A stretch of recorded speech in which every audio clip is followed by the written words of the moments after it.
Battle of Buron was one of the bloodiest battles fought by Canadian Infantry Battalion in Normandy in 1944. This battle saw the Highland Light Infantry of Canada take many high casualties, so many that it became known as Bloody Buron. The Battle of Buron is relatively well known as it was part of the push on Caen in July 1944. However, the details of the difficult fight itself aren't very well known, nor are the actions of certain individuals during the fighting. My goal with this video is to bring attention to one of those individuals and how I believe they were not given the proper recognition for their actions that day that ultimately cost them their life.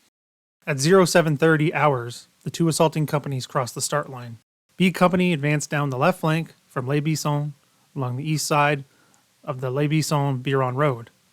D Company was on the right, attacking along the Vieux-Caron-Buron road. One of the standout actions of D Company's advance was carried out by Corporal Francis Weitzel. He led an attack through an anti-tank ditch where he was wounded and refused to leave the battlefield after having his wound dressed. This was an area littered with German slit trenches and was under constant mortar fire. Next, they had to advance onto a series of orchards just outside the village.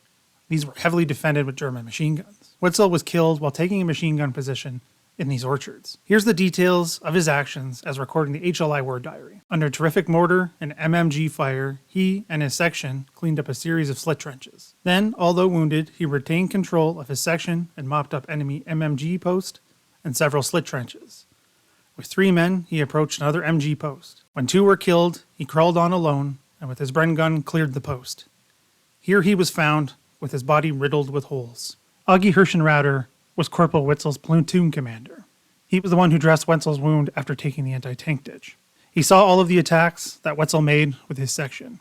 He recorded that the last I saw of Corporal Weitzel, he was leading the remainder of his section towards the far edge of the orchard, which was our final objective. In my estimation, bravery and leadership were never surpassed.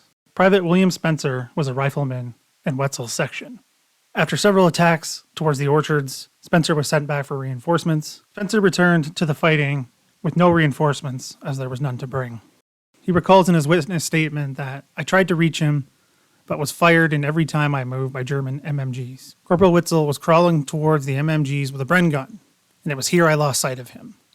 I then withdrew to where the remainder of the platoon was reorganizing. Corporal Weitzel was found the next morning in front of a German MMG post, dead, with 2 dead Germans close by. In my estimation, Corporal Weitzel displayed the highest qualities of leadership and extreme bravery. Weitzel was recommended for the Victoria Cross, but he was only mentioned in dispatches.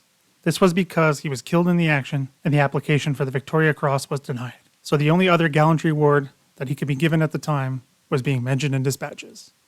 In my opinion, he should have been awarded the VC. For the sake of full disclosure, I will say I'm not sure why the recommendation for Weitzel to be awarded the Victoria Cross was denied. I haven't looked at the various levels and possibly the politics going into why such a thing may have happened. One of the reasons I believe the recommendation was not followed through with was due to the high number of officers that were killed during the Battle of Buron. I talk about the battle itself in depth in another video, linked down below that you can check out, which discusses how so many officers were killed within Buron itself by an enemy artillery strike. It took officers of a unit to kind of be the cheerleader of soldiers to get these higher gallantry awards, and this may explain why Weitzel was never given the proper recognition. Why I believe Weitzel should have been awarded the Victoria Cross is because his actions were similar to those of 2 other Canadian soldiers who were awarded the Victoria Cross during the Second World War.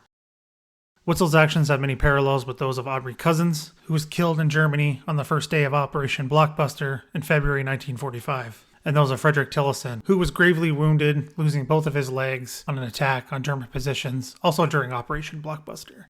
If you are unfamiliar with either of those stories, I highly suggest you check them out because the bravery displayed by both of those men was astounding. Now, I bring them up because, again, like I said, they have many parallels to what Weitzel did at Buron. However, Weitzel was not given the Victoria Cross. Now, Canada has been quite stingy with giving out Victoria Crosses since adopting its own, with none being given out whatsoever, despite several individuals being worthy of such an honor. I believe Weitzel is due more than just being mentioned in dispatches, and something should be done to rectify this lack of proper recognition for a soldier who gave everything in the Battle of Normandy in 1944. What do you believe about this situation? Do you believe Weitzel deserves to be given the Victoria Cross? Leave your thoughts in a comment down below.